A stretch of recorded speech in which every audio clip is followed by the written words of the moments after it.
Welcome to City Cinematheque, where the art and pleasure of the movies are the subject of serious discussion. I'm your host, Jerry Carlson, and I teach film studies at the City College of the City University of New York.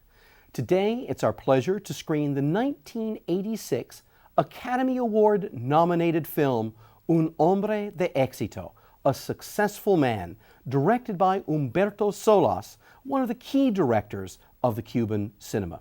This is an historical picture, the kind of film we really associate with The Godfather by Coppola or something like The Leopard by Luchino Visconti. We'll be talking about its portrayal of history and a set of other things after today's screening. Joining us will be Professor Jonathan Buchsbaum from Queens College, a noted expert on Latin American and political cinema. Now, take this opportunity to look back into 20th century Cuban history in A Successful Man, Un Hombre de Exito. Welcome back to City Cinematheque. I hope you've had the opportunity to enjoy and be interested by this extraordinarily rich, in some ways perhaps mysterious, and visually intriguing film, Un Hombre de Exito, A Successful Man.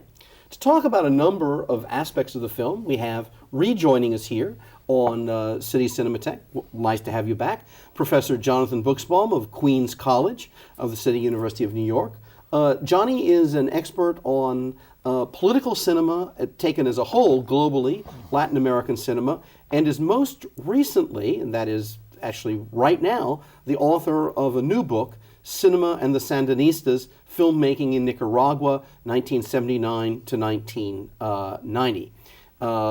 It can be a nice segue into this that the Nicaraguans certainly used Cuban filmmaking as one of their chief influences or models. Well, in any case, welcome back to City Cinematheque, Johnny. It's a delight to be back, Jerry. Great. Let's start with the fact of just who this director is, because he's a really towering character in not merely Cuban cinema, but is highly regarded in the entire Spanish-speaking world itself and in a much larger world. Humberto Solás. Tell us a little bit about Humberto, and tell us a little bit about where this work fits in his overall trajectory. Well, Solás was born in 1941 and was active in the revolutionary movement during the 50s as a young man. Not even a man, I suppose, as a teenager. And managed to make a film, apparently with his own money, before 1960, so that he was able to enter ICAIC with that film as his calling card, as it were.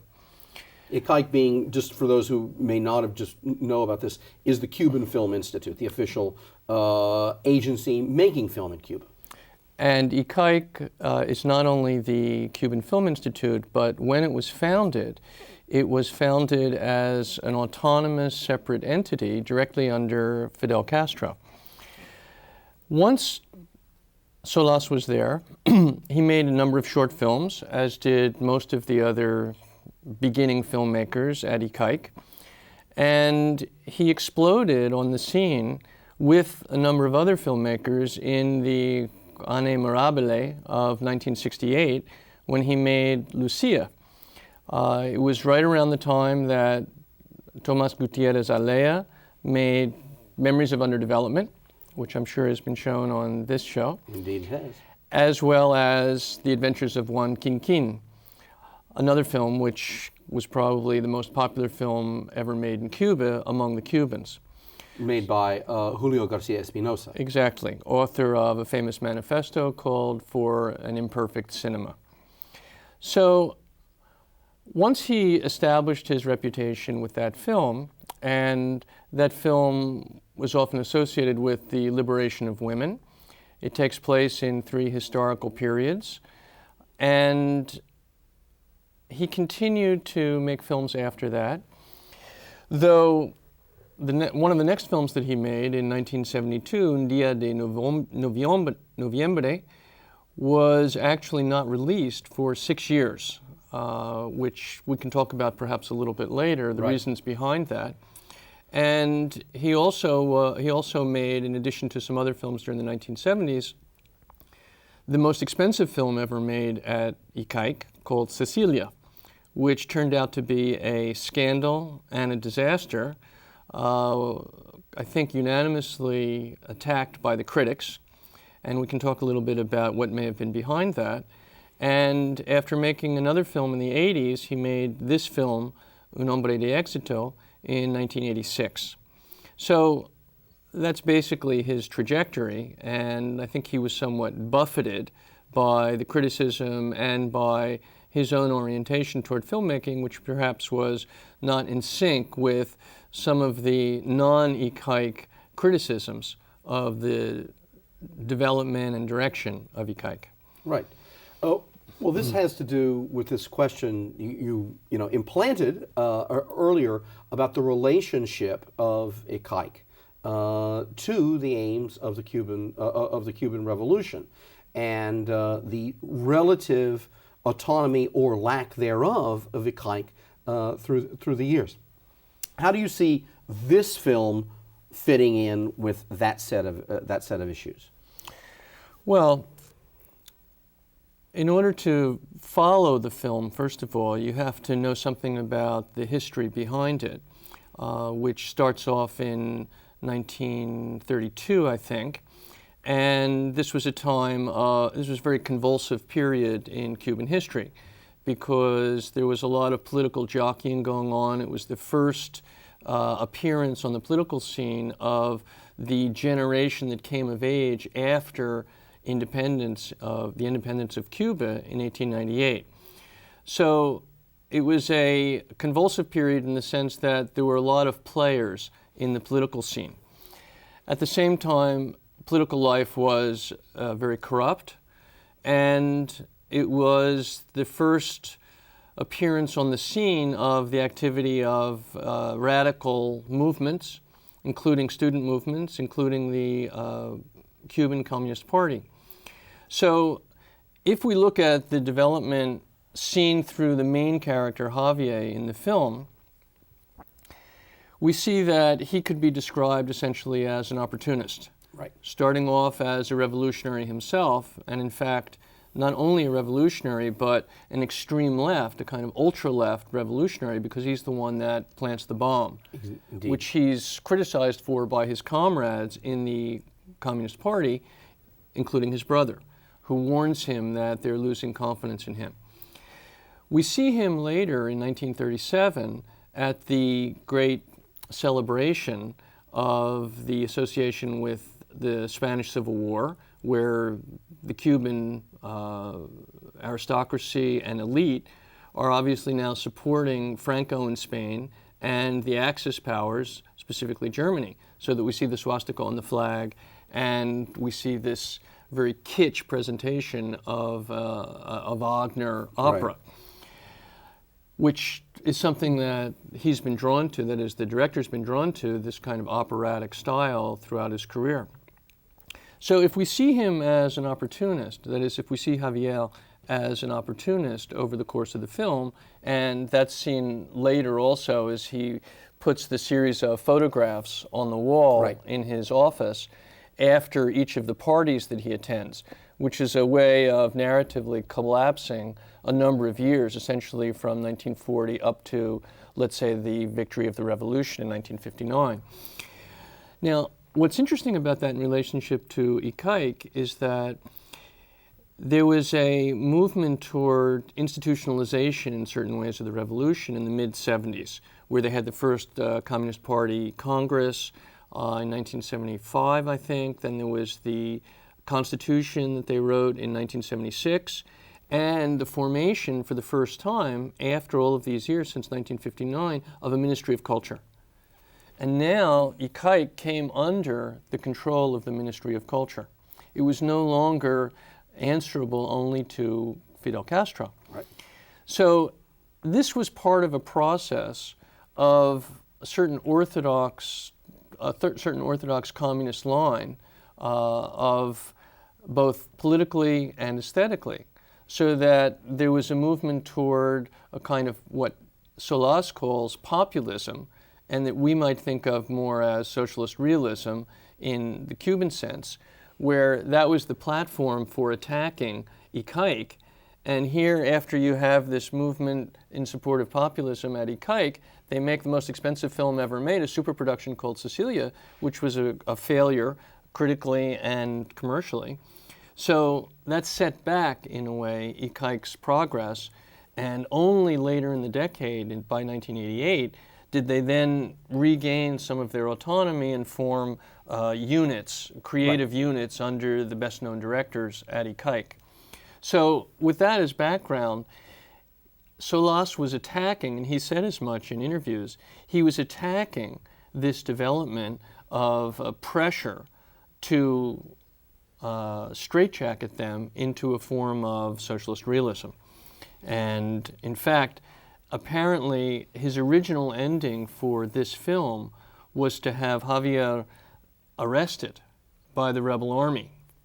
But he changed it, leaving him free to continue his opportunistic career even within the revolution. Right. So those are some of the ways that you can see the film commenting on the particular context of, if not specifically 1986, the years after the bureaucratization of Ikaik, which at one time, certainly in the 60s, was an extremely fecund center for creativity of all sorts, not simply in cinema, but also the musicians who were working at Ikaik, as you know, right, as well as the poster art that was developed to advertise the films and so on. Well, and there is a tradition within Ikaik, of course, going back to one of their early great films, one of those by Tomás Gutiérrez Alea, of which we've shown here on CUNY TV, Death of a Bureaucrat, which is itself a critique of the bureaucratization of the revolution. Something that at the moment that film was made in the mid to late 60s, that Ikaik had escaped up to that moment and actually had the autonomy to make a criticism of that, and that was eventually they were caught in the web themselves.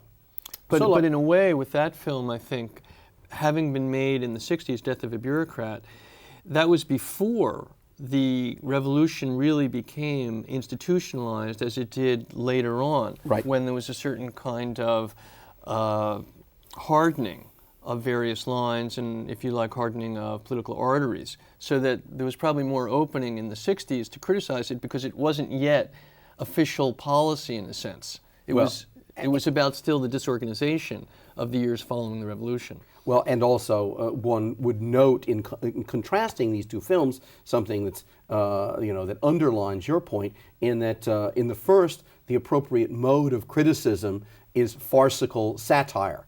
It's to laugh at something that is still laughable and correctable in that way, whereas this is a very serious historical narrative about opportunism. Yes, curiously, there's nothing funny in the film. No, it's a very unfunny film. Which for everyone who knows the Cubans, they are it is a national characteristic, the wit and the irony and the ability to make fun of even the worst circumstances, etc. And that really doesn't show up. I'm interested in the fact that Solás, a man of enormous culture and intellect, as well as talent. This film, in its own way, while it's certainly very specifically about Cuba, fits into some larger, how should I put it, models of historical cinema that really, I think, most of us associate with the enormously rich European cinemas of the 60s and the 1970s. I'm thinking of the kind of political cinema represented by Luchino Visconti's The Damned or The Leopard, other works by people like Ettore Scola or Bernardo Bertolucci. And to push it a little bit further, because these are all filmmakers of the left, unquestionably, but then when you move into the States in that particular era, under direct Soviet influence, if not control at all points, you move into the cinemas of places like Hungary and Poland. that use the first half of the 20th century and the political struggles of those regions. Again, I'm thinking of something like Mephisto by Istvan Sabo, or other films by Sabo, or some of the work by Andrzej Wajda in Poland. This whole tradition seems to stand behind this, and it seems like, to me, you might say, since all of these cinemas that I've named from Europe are autocritical of the political history of the left, this very much partakes of that tradition, a self criticism that also manages to portray history, but not necessarily in the way that would be officially most endorsed at that particular moment. Well, I think that's probably true in certain ways, but I'm not sure how much that is true in Solás's case, in the sense that for Solás, he was making historical films from the very beginning. And in a sense, we can see this whole film as being an expansion of the middle episode of Lucia, which takes place in 1933, or certainly in the early 1930s. And this was a period that was actually very important to him autobiographically as well, because his father had fought in the revolutionary struggle during the 1930s. But what I'm referring to as Solás being one of the early filmmakers at Ikaik is that, as we know, the primary influences, early influences on those filmmakers were the Italian films of Neo-realism. Correct. And we know also that some of the leading directors at Ikaik had studied in the Centro Sperimentale in Rome during the 1950s. So that was a dominant early influence. And when I say early influence, that was also because they were influenced by world cinema later.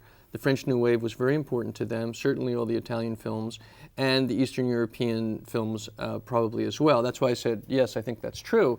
But in Solás's case, I think that we can clearly see the influence of Italian neo-realism, but of course within Italian neo-realism, there's a range of practices as well. Correct. And he's been criticized often for taking the influence of Visconti and transplanting it into his tropical Cuban cinema. And in fact, in this film, in Hombre de Exito, there's actually a scene taken directly out of a film of Visconti's, not one of the ones you mentioned, but it is one of Visconti's historical films, Senso, when they interrupt the celebration with the Wagner opera, celebrating their alliance with Franco and the Nazis. We see them distributing flyers from the balcony. And this is exactly what happens in one of the scenes of Senso, where the young student revolutionaries throw out flyers in support of Italian independence, right, in the midst of a large celebration also. In fact, I think it's during an opera in that film. So that Visconti influence with its, that is, when I say Visconti influence, let me clarify that actually, because Visconti started off as one of the first neo-realist directors even before Rossellini, when he made Ossessione in 1942. And then he made La Terra Trema in 1948, thought to be, two of the great films, the early great films of Italian neo-realism. But those films were in black and white, and they were really about the working class. Visconti changed his orientation somewhat heretically in the 50s and moved into these vast historical epics, right, which apparently Solás is very drawn to as well. And in Un Hombre de Exito has this sense of being a vast historical fresco, even though he claims that it was a very modest film in terms of its cost, unlike Sicilia, which he claims cost $3 million, a vast amount in Cuba for a film, and he claims that this film cost only $300,000, even though it had 60 locations, which is relatively large. Absolutely the case. Well, let's talk about why, from your point of view, why this, what has been called a Baroque style, and why it's embraced and why it would be used to tell this kind of story. What do you think are the advantages of this kind of mode of filmmaking to telling this kind of story? Well, I'm not sure that I endorse it You myself. don't have to. I mean, no, I understand that you may. I'm asking you in a certain sense to inhabit the aesthetic and then to come out on the other side if you don't think, you know, that it works in those ways. Well, I think that it's his form of criticizing this elite in Cuba. He happens to be personally drawn to that style because as a child he wanted to be a filmmaker, but he also wanted to be an architect. At the same time, by the way, he pursued his interest in history by going to the University of Havana, I think during the 1970s, that is after he was already a filmmaker at ICAIC, and got a degree in history, and said that he would even have liked to have taught history, and maybe will. So the Baroque is this exaggeration, particularly in the mise en scène, as well as the sensitivity to architecture. And he also not only grew up in Havana, but he grew up in Old Havana. And in Old Havana, you have these spectacular residences, which we see scattered throughout the film among these 60 locations. Most of them take place in these upper-class residences or palaces or homes, which are palaces, as well as official buildings. So I think it's his way of introducing a distance between the world that these people inhabit and the popular world that is fighting to overthrow this elite. And at the same time, we see very little of that popular world. We see it in the celebration of the entry of the Communist Party into the Congress in 1940, which is announced by a title in the film. And in fact, we see that argument between Darío and one of the other figures who wants to continue the armed struggle. And Darío says, no, tactically, this is not the way to go right now. And we can return to that in a minute. But most of the action takes place in these very lush interiors, while we see the large exteriors at the same time. And as a further critique of distancing, let's say, the spectator from that world, that is, because I think that he's involved in a critique, is the motif of mirrors that you see throughout. You see that actually in Lucia earlier, that is in the second episode of Lucia, but you also see it in this film with almost all of the characters, except for Darío, because he's not presenting a facade that is only a disguise for the corruption and the private deals that go on behind the scenes. Because curiously, we see nothing of the way Cuba is governed in the film. It's all done in back rooms, in people's houses, or in those dark rooms such as the one that Iriarte is in at the very beginning of the film. It's very reminiscent of The Godfather, in a number of ways, where these decisions are done in dark rooms and there's no discussion or representation of representative government in the film. Absolutely the case. I'm curious also about how this film, how to put this, how this film is a stop on Solás's way somewhere, because I think it's worth saying that in other works of his, there's an acute interest in the popular culture of Cuba, and for example, he won a number of prizes for his documentary on the great Cuban painter Wilfredo Lam, who is one of the great negotiators between the popular and folkloric traditions of Cuba and, in fact, European modernism. And his most recent film, it's worth noting what his most recent film is and what some of his most recent activities are. His most recent film is Honey for Oshun, which is the theme of much Cuban cinema of the last 10 years or so, of the possibility of a national rethinking of what it means to be Cuban. Can the Cubans of the world in any sense be reunited again. It's a road picture. It was shot on the first film to be shot on digital video in Cuba, and has all the characteristics of a low-budget, international, independent cinema.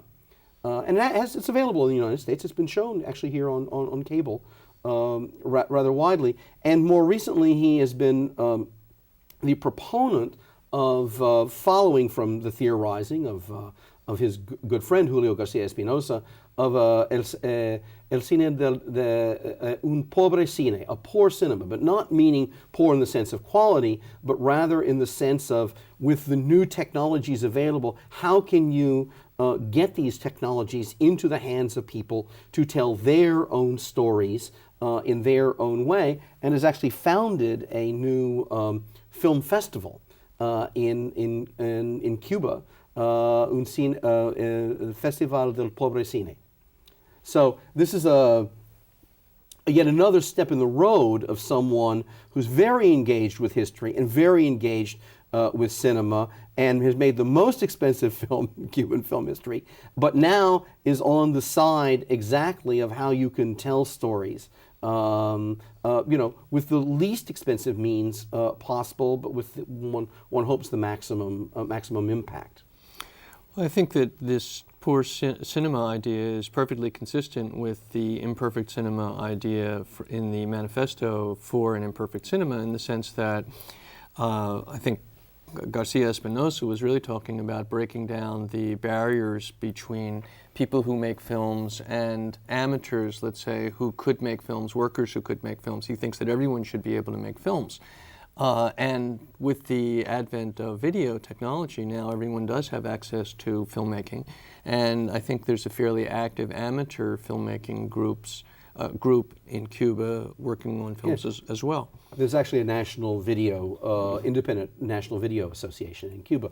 We're going to have to draw to a close here, but I think it's a good point with the future of these things. If you'd like more information about City Cinematheque, it should come as no surprise the best way to get that information and to be in contact with us is through the internet. Please visit our website, www.cuny.tv. Again, the address is www.cuny.tv. Once you get there, you can find a set of click-ons to communicate with us, and you'll find a lot of interesting information as well as our schedule. Johnny, 30 minutes flies by very, very fast when you're dealing with a film as rich as this and a national cinema as rich as this. Thanks for joining us today to share your knowledge with us. Look forward to seeing you again. A pleasure. Thank you very much, Jerry. Great. And thank you for joining us today, and I hope you come back as we do our best to look into the archives of film history, to those many, many things we don't see enough of. Thanks for joining us today.